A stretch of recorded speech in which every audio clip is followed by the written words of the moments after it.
Alright guys, how to play the game of attraction. So, before I get into this though, I'm not promoting this, and I'm actually really against it. Girls, please don't fall for stuff like this. Guys, please don't ever get into stuff like this. Alright, so, also another thing, I'm putting a 7-hour process in 7 to 8 minutes, so please fill in the blanks and bear with me. Okay. So that's been said, let's go fishing.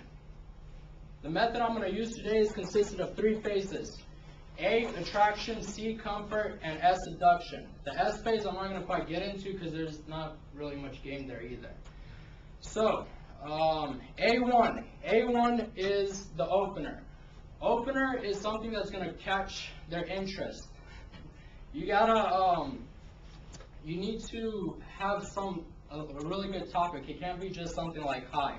And I realize the best thing to talk about is relationship advice. Girls love to talk about relationships.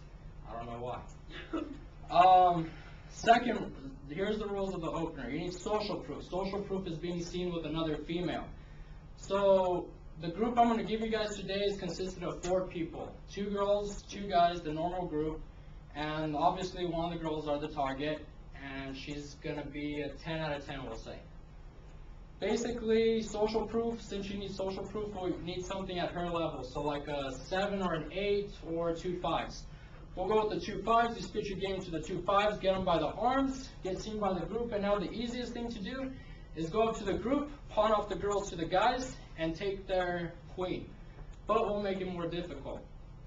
Now, how to approach the group. Let's say the group's right here. You walk up not like this. This is your body pointing towards the group that shows that you just planned everything out and you go towards them.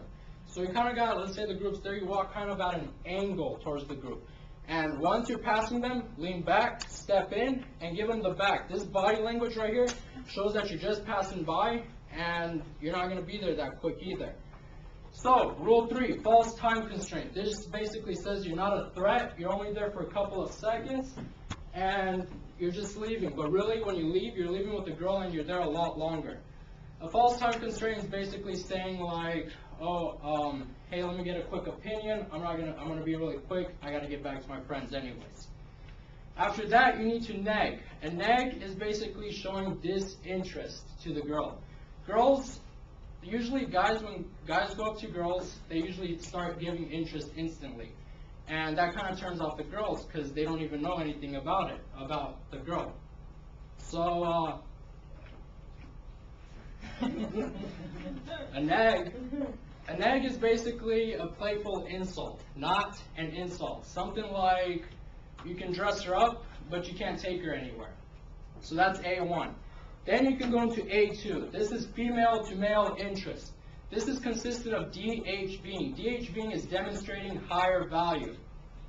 To demonstrate higher value, you can do this in many different ways. Basically show that you're a unique person, you're smart, you know something. You can do something as simple as magic, which shows that you know something.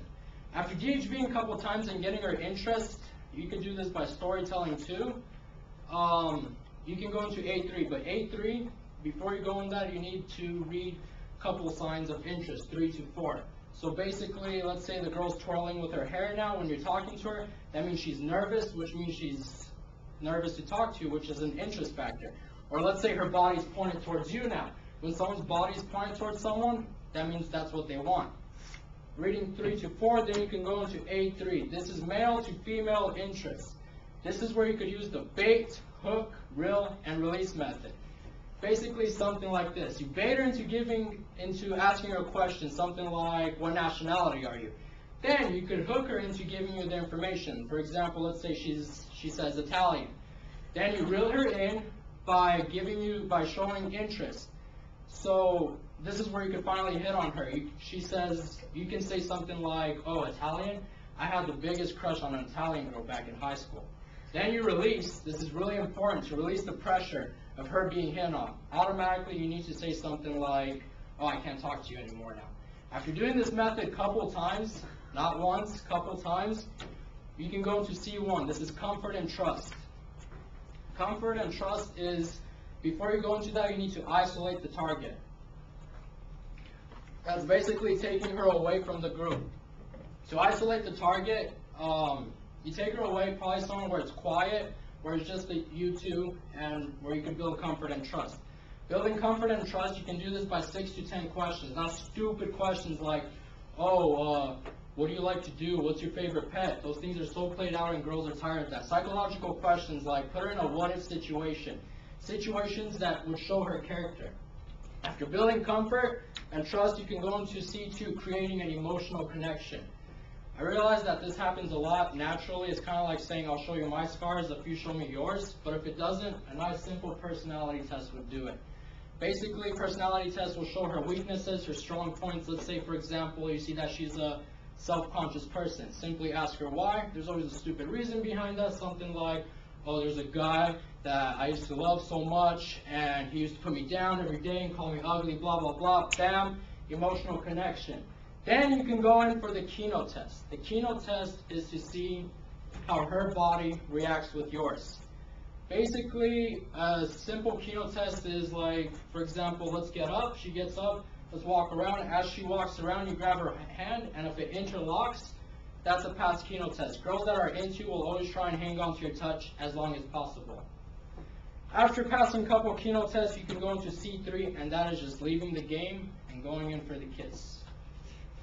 Girls, look at these guys as the scorpion, and you guys the frog. Basically, one day, the scorpion walks up to the frog and asks the frog, hey, can you take me across the river?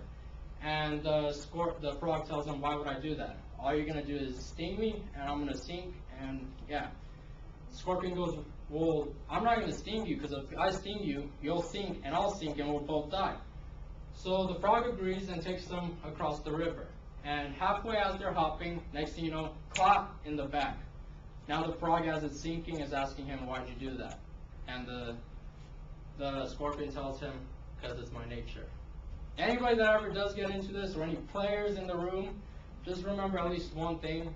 To win the game is to leave the game. As my #1 player in 2004 said, thank you. Why are you dressed like that? Why am I dressed like that? To ask if there's any questions. Because that's why. It's so much easier when someone opens you up.